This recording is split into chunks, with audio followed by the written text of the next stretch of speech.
Hello everyone, Kinetic here, and welcome back to Elite Dangerous. I've got an updated impressions video for you guys of this game. I haven't really touched this game much since I did the First Look Friday video of it, like some months ago it feels like now. But it's been on my mind. Like, I've wanted to come back and play the game more because I think that it's a really awesome game. It's unlike anything I've really played in the past, and seemed really interesting. Like, I wanted to get more time in with it, and then I found out that there was an expansion coming out, Elite Dangerous Horizons, which is going to allow players to actually land on planets and then explore with driving buggies around and stuff like that. It sounds really awesome. And so in the past week I came back and I pretty much had to relearn everything because I had forgotten it since, how to pilot my plane and exploring more of the features and content that the game currently offers. And it's been pretty wild. I tried everything, I think, before getting to trading, because I knew that trading was probably going to spoil me. And if you're looking for just that information as far as like how this trading run works, I will get to it definitely here very soon, and you can also just go directly to the description of this video for the details on how that works. But yeah, I tried out like just regular missions, mining and stuff like that, and then got to trading, and sure enough, trading just completely spoiled me as I was making hundreds of thousands of credits. It's crazy how much you can get from doing trading runs here. And of course that's going to allow you to get faster upgrades for the current ship that you have, or get the next big badass ship that you want to buy and stuff like that. This run right here is so good for so many reasons. For one, it takes about an hour to do, I want to say, or something like that, and what you get out of that is, I want to say, at least 1.2, 1.3 million credits in that time. I'm running a Type 6 transporter that I only just bought recently. It's got some modest upgrades to components to drop down the weight, to, you know, improve the FSD, even shields. I didn't skip out on that. I've got a nice upgrade on shields and stuff like that. But it's doing quite well, and I think I'm very close to getting my next upgrade, which is, I think, going to be a Lacon Asp. Is kind of a more all-around ship, right? It's not so much specialized in transporting, so it should be maybe better at surviving the patch 1.4 right now, because man, patch 1.4 is serious business. They really overdid it, I think, on the difficulty of the NPC interactions now. Before they were quite soft and not that bad, pretty much perfect for newbies and amateurs to Elite Dangerous, but now it's like, it's ridiculously hard. But again, that's a reason why this trading run is also really good, because not only are you going to get lots of credits, but there are a lot fewer stops. There's only, at the minimum, you can do 3 stops, but I do the 5-stop version, which is 3 on one end and 2 on the other. So picking up the rares, like maybe at the first 2 stations, and then going over to the other end, which is going to, of course, increase our profit, right? And then at the station there, sell, make about 600, 700,000 credits, and then 3 stations, picking up rares, and then flying back. Like I said, about an hour. And because it's so few stops, there are so few chances for NPCs, because of that, I think, to come your way and to harass you. Unlike an older version that I did, which was from Lave, I think, and it was like 4 different stops or something like that on that end, and then over to the Fujin section, and there was like another 4 or 5, you know, stops at stations there, picking up rares. So many more chances and so much more hostility, it felt like, from NPCs in that version. It's night and day, the difference between that and this transport run.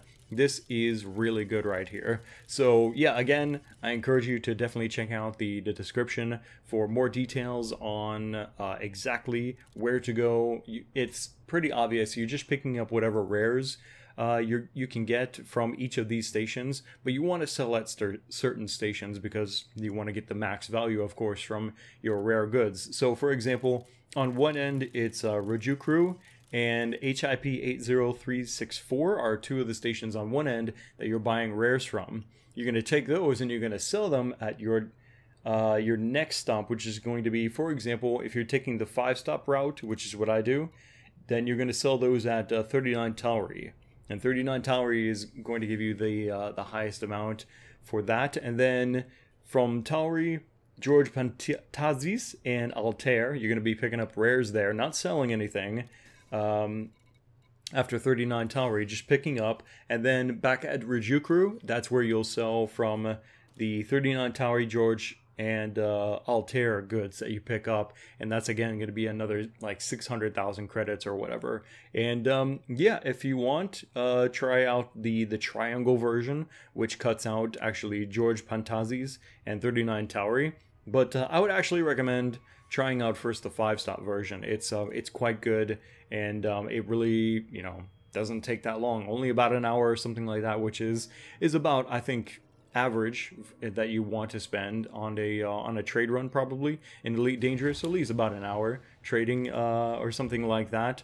And yeah, it beats mining. Screw mining. Like, I hate to say it, man, because I think mining is actually quite interesting, but it's just nowhere near as lucrative, man. Like, they need to, before the expansion comes out, I think they need to improve the balance between things like the NPC interactions. They need to tone down the difficulty in those fights, and tone down the difficulty of the interdictions as well as fix the bugs in that. And they also, I think they need to balance out. They don't need to nerf trading. What they need to do is they need to make mining more profitable. Bring mining and other activities up to the level that you can get credits for trading, and then we'll be having a really good time, I think, in the core game as we approach the Elite Dangerous Horizons update. That's what I would really like to see. I definitely want to give some advice, if I can, on the whole situation with the NPC difficulty and interdictions. The frequency of this happening now in patch 1.4 is quite ridiculous. NPCs are just interdicting left and right, and they continue even to chase you again and again and interdict you again and again in some situations. The chance you have at winning the minigame as well of the interdictions has gone up tremendously. Not only that, but it's also bugged, so your chances of winning the minigame and actually fighting the interdiction is gotten extremely low now. And then on top of that, the difficulty of the fights themselves, of the NPCs that want to kill you if they want to kill you, is also extremely difficult now. Especially if you're flying, like, for example, like me, in a paper bag known as Type6. You might as well kiss your ass goodbye if it's a hostile NPC that wants to blow you up, because they probably will unless you take dramatic actions. But regardless of what's happening, my advice right now, if you're being interdicted, just submit to it. Throttle down to 0, right? Just drop your speed down to 0 and you will submit to the interdiction. This is good because you will save your FSD cooldown this way. So regardless of whether it's an NPC or a player character, this is the ideal situation, I think, to be in with a fast cooldown time for FSD. If you try to fight the interdiction and you lose, which you very may will because of the difficulty of interdictions now, then you will end up getting pulled out of hyperspeed and your FSD cooldown will be extremely long, leaving you forced to face a very difficult situation, possibly against an NPC, or maybe not such a bad problem against an actual player. If okay, let's go into the worst case scenario. You submit to the interdiction, right? And it's an NPC that wants to kill you. Honestly, honestly, your best bet is just to shut the game down. I'm not even kidding. That's how difficult it is to survive. Not just even fight, because I don't even have a chance to fight. I get pulled out of FSD and I start getting shot at. My shields go down in seconds, right? And my hull is getting shot to Swiss cheese scrap in seconds as well. The best thing and the fastest solution to this is just to hit the window key right on PC. I don't know how you would do this on Xbox, but I just hit the window key and shut the game down. And this will, in every case so far, mean that when I load back into the game, I'm still alive. Sometimes as low as 8% hull, right? I'm still alive. And I'm not at all ashamed to admit that this is what I do, and I don't think anybody should be ashamed of doing this either, because it's not the player's fault that the tuning of difficulty is so retardedly hard and bugged out in these NPC encounters that this is kind of what a lot of us, I think, are going to have to do, is simply shut the game down. Because what's better? You keep your pride and you lose your ship and your credits, of which you may not have a lot of, right? All your cargo and stuff like that? I don't think so. I just shut the game down and then save my ass and move on with the progress in the game. But hopefully it doesn't come to that. If it, like I said, if you're getting shot at now after you submit, just close the game down. The other two situations, it's a pirate. Right? You can tell it's a pirate because they're like, hey, what cargo do you have? That a whole RP thing, right? And they may start scanning you or something like that. You submitted to the FSD interdiction, so now your FSD cooldown is extremely short. Simply speed back up, get back into FSD, and you should be fine after that. And even better, it may just simply be a security force that wants to pull you out of FSD. You'll probably see them RPing to you already, saying that it's a security check or something like that. Just go ahead, let them scan, and if you don't have like Imperial slaves or whatever right on your ship, then you should be totally fine. If you're doing this trade route, you won't have anything like that, I don't think. Yeah, so let them scan you, and then off you go onto the rest of your journey in the trade route.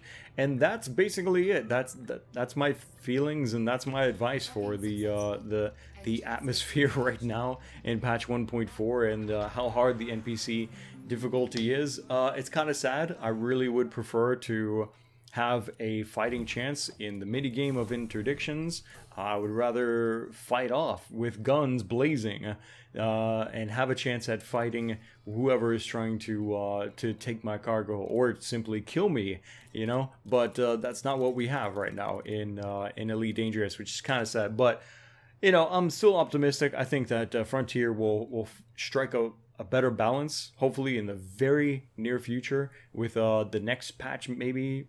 Fingers crossed on that for Elite Dangerous and tuning down these NPC situations. And yeah, it'll be a better game for it. We don't really need this kind of stress and harassment going into the expansion.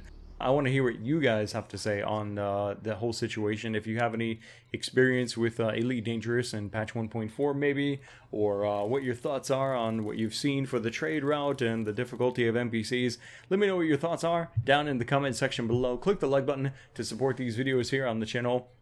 I would like to do more updated impressions maybe of other games, maybe continue with Elite Dangerous content, sharing opinions and previews or whatever of things that are available here in the game. It's up to you guys. I kind of count comments and likes and stuff like that to factor in whether I should continue doing content, right? But either way, make sure you subscribe because I've got more videos for games coming up in the very near future. Thanks again for watching. My name is Kinetic, and I'll see you next time.